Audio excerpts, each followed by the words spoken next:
Right, omega-3. What is it? Well, you've probably heard this. This is probably the one you've heard of most. Omega-3 is like in fish, basically.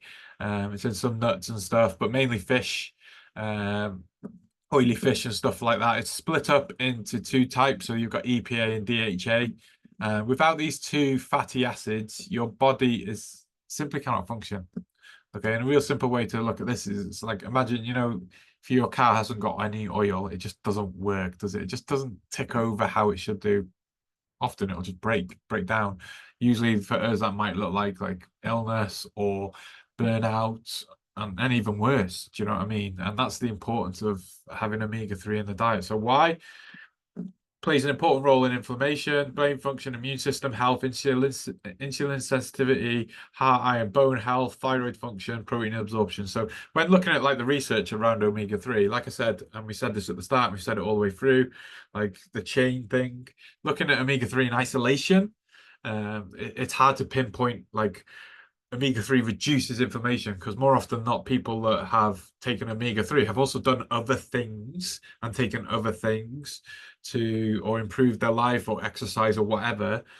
And that has also played a role in inflammation. So it's just a facilitator to help everything else. So this is only going to benefit all these things, and more often than not, alongside the other recommendations and other changes in your life, it's going to make you feel better. You're not going to feel worse for it.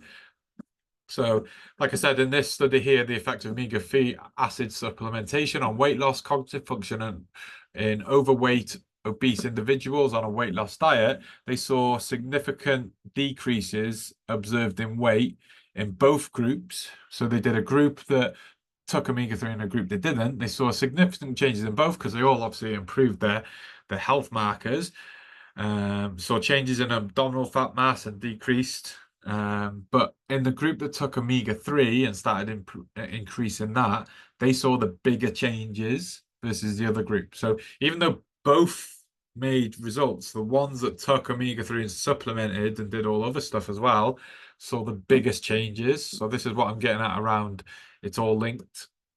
So skills before pills always. So I would always like if you can introduce it as part of your diet, like eat it, just because of all the other stuff and the behaviors behind eating stuff and prioritizing your meal. That's going to give you a bigger ROI than just taking a pill. Okay. But supplementation can be beneficial because it's convenient. I mean, you can just take it, bang, you've got it in. And also it's cheaper as well. It can be a lot cheaper than just buying fish regularly, if you're on a bit of a tight budget. And a lot of people don't like the taste of fish. My wife won't eat fish because she doesn't like the taste of it. She doesn't like the smell of it. So if you're one of those, supplementation is going to be beneficial for you. But buy a high quality one. Like you can buy a really cheap one and you have to be taking like 10 to 20 capsules. Honestly, it's bad to hit the required dosage, or you can spend a little bit more. Like here's for 60 is 30, but you'd only have to take 1 to 3 of these max to hit your required dose. So unless you want to be taking just 20 capsules a day or taking one and it's not even doing anything because you're nowhere near the dosage that you require and you might as well eat food, like spend your money a little bit and you'll get a bigger return from it. So how best to take it? Like I said here, when you buy a supplement or you look in the shop, look for the EPA and the DHA. It says here, it'll tell you the amounts of 128 and 60. Add them up. So to hit your required dosage, you'd have to be taking 10 capsules of this specific supplement based on the dosage here. So you can see this is quite a poor quality supplement. Like you need to be getting 2 to 3 grams of fish oil a day, which is like a slab of salmon, really, to hit the required amount. But if you buy a good fish oil, like the one I just pointed out before, you should only need to be taking 1 to 3 a day. Now we're going to dip into the performance section of supplementation.